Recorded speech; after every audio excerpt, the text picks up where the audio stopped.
Salve, salve família vascaína, tô na área para mais um videozinho. Se você está chegando pela primeira vez aqui e não me conhece, muito prazer, meu nome é Eduardo Júnior. Peço a sua confiança para você se inscrever no canal, nesse botãozinho vermelho aí, tá vendo? Então, só dá uma clicadinha aí, tá? Ativa o sininho para toda vez que a gente postar vídeo, você receber as notificações. Deixe seu like no vídeo, que isso é importante, ajuda a gente a divulgar aí nossos vídeos na plataforma do YouTube, beleza? Então é o seguinte, o vídeo de hoje é o seguinte: saiu a decisão lá no STF, né, o ministro Dias Toffoli, né, ele deu prosseguimento lá à questão da ação da DPF 780 que estava na mesa dele, né? Muita gente estava na expectativa dessa decisão dele, né? Essa decisão dele. Claro, a decisão poderia vir para qualquer lado, né? E independente da decisão que viesse, alguns iam ficar felizes, alguns iam ficar tristes. Nesse caso, alguns ficaram felizes, muitos ficaram tristes, né? Revolta geral, claro, né? A torcida do Vasco sabe o que aconteceu, grande parte da torcida do Vasco sabe o que de fato aconteceu no processo eleitoral, né? Mas a gente precisa ter tranquilidade para poder analisar as coisas. Por mais que a torcida tenha recebido a decisão, né, do ministro com tristeza, né, tem muita gente que é o fim, vai acabar. Calma, gente, calma, vamos manter a tranquilidade, né? Vi pessoas xingando o STF, sobrou para o ministro, sobrou para o ministro que não tinha nada a ver. Então, assim, calma, vamos ter tranquilidade. Eu baixei aqui a DPF, né, a decisão dele, né? Eu não sou da área de direito, né? Então eu não sou a pessoa mais adequada para dar um parecer técnico sobre a coisa. Eu sou apenas um torcedor, né? Um torcedor que gosta de ler, que gosta de bisbilhotar tudo. Então eu baixei aqui, li, claro, tem muitos termos técnicos que eu não entendo, né? Outros, assim, dá para você deduzir na base do achismo, que não é o ideal. O ideal é você ter um parecer de uma pessoa especializada na área do direito. Mas eu vi alguns pontos aqui que eu achei interessante e eu concordei com o ministro, né? Apesar de eu não ter concordado com o que aconteceu no fato eleitoral, né? Toda a questão eleitoral do Vasco, mas realmente eu li aqui, o entendimento que eu tive foi que realmente o ministro tem razão nessa parada aqui, né? É minha humilde opinião. Por que eu estou falando isso? Eu estou com o negócio aberto aqui, ó, e ele fala aqui, ó, tem um ponto que ele chegou e falou aqui, ó: ademais, o ato questionado é plenamente suscetível de impugnação pelas vias judiciais ordinárias. Ou seja, no meu entendimento aqui, o que eu interpretei isso aqui? Olha, isso aqui pode ser resolvido lá embaixo, porque na justiça, né, tem a questão de uma pirâmide aí que eu esqueci o nome, que é o seguinte: o topo da pirâmide é o STF, é o último estágio aí da justiça. E tem a base da pirâmide, que se eu tiver errado, se tiver algum especialista aí na área de direito, me corrija aí se eu tiver errado nos comentários. Na base da pirâmide é aquela primeira instância lá, onde a galera entra, né, para poder dar entrada ali de forma inicial na busca do direito que a pessoa entende. Então ele está falando aqui, meu entendimento aqui, ele está falando aqui, ó: o ato questionado, o que foi questionado? Foi a eleição, a enquete do dia 14, que eu considero como se fosse enquete online, né? O ato questionado, a enquete de 2014, é plenamente suscetível de impugnação pelas vias judiciais ordinárias. Ou seja, ó, lá embaixo, resolva lá embaixo, aqui, tipo, não precisa chegar até a gente um negócio desse, né? Assim, interpretando de forma mais popular possível. Aí ele continua aqui, ó: e por instrumentos de controle difuso de constitucionalidade. Aí é uma coisa mais técnica aí e tal. Beleza. Aí fala aqui, ó: verifica-se, portanto, que a ação deixa de cumprir com o requisito indispensável de processamento, qual seja a subordinação ao princípio da subsidiariedade.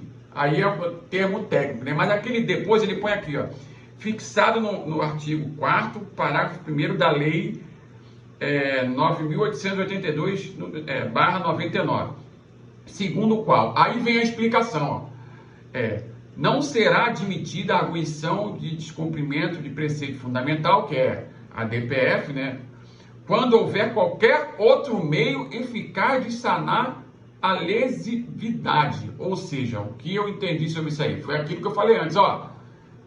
Se tem outro meio de resolver esse problema, resolva lá embaixo, pô. Aqui em cima é para a parada mais importante, entendeu? Tem jeito lá agora, por exemplo, digamos, eu não sei como é que funciona esse negócio de instância na justiça, tem primeira, segunda, ou se tem outra instância, mas vamos considerar aqui na base do achismo que tenha só duas instâncias antes de chegar no topo da pirâmide, que é o STF.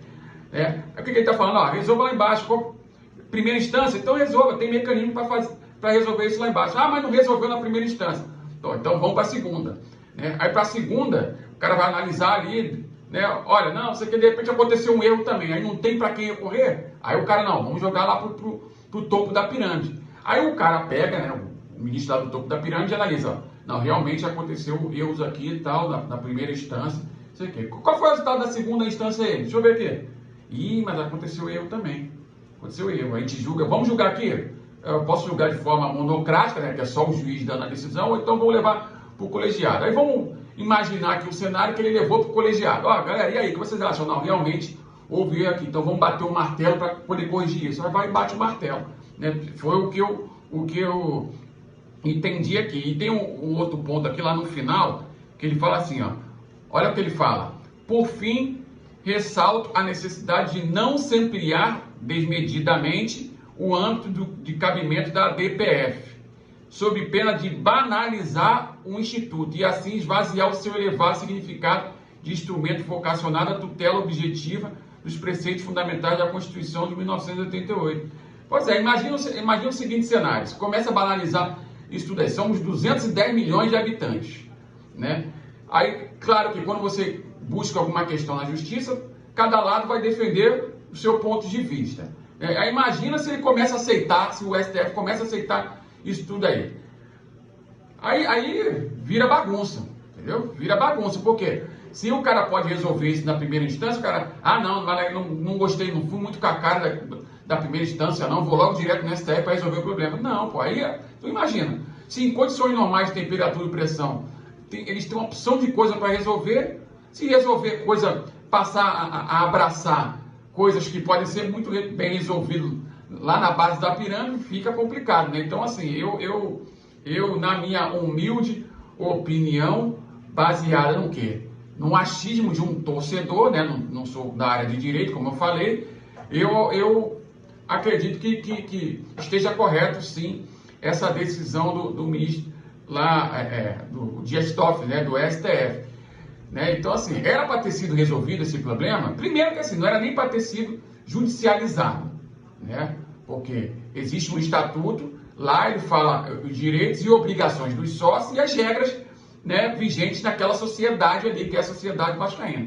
Então, se cumprisse o estatuto à risca, não teria problema nenhum. Mas, como eu falei, né, a sociedade vascaína tem 20 milhões de pessoas. Desses 20 milhões de pessoas, tem pessoas que gostam de seguir as regras, tem pessoas que não gostam de seguir as regras. Então, diante disso, foram para a justiça. Então, no meu entendimento, dava para resolver, primeiro, internamente, né? Já que foi para a justiça, dava para resolver na justiça lá embaixo. O que causa estranheza é o seguinte, é que existe um fato com duas linhas de interpretação diferentes, né? A gente tem que lembrar que teve um problema idêntico na eleição do Santos, né?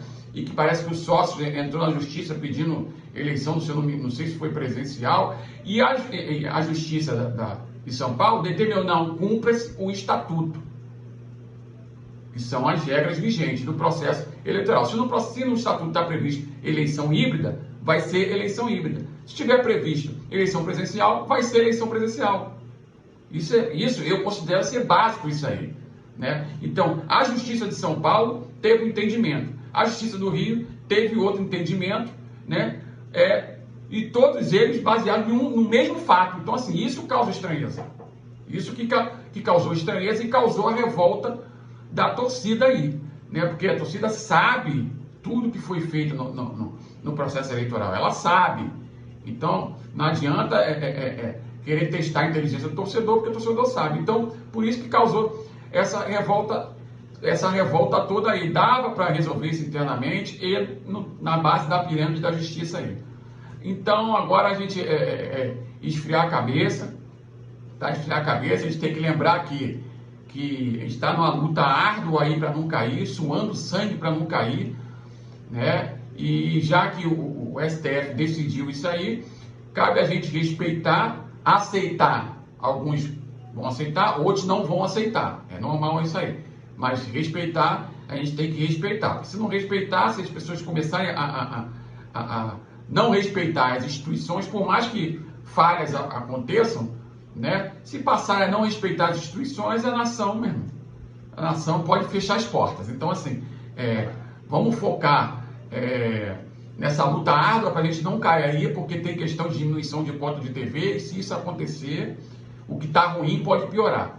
Então é isso aí, gente. Espero que vocês tenham gostado desse vídeo de hoje. Se vocês gostaram, compartilhem nas suas redes sociais. Peço que você se inscreva no canal mais uma vez, deixe seu like, tá? Ative o sininho para toda vez que a gente postar vídeo, você receber as notificações. Vai passar na tela nas nossas redes sociais. Se inscreve lá para a gente bater um papo. Um abraço e até o próximo vídeo. Valeu!